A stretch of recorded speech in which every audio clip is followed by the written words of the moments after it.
Hi everybody, I hope you are doing well. Today we'll talk about how to fix or how to solve the problem of display on the application of threads we click on settings.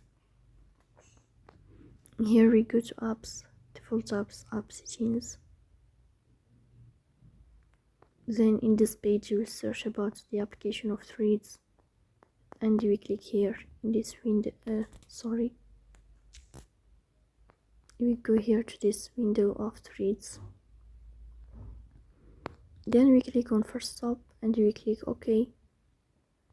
Here you will enter to the window of storage. Then we click on clear cache.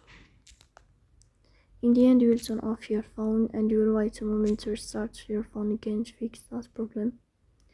So that's all. Don't forget to support us by like and subscribe.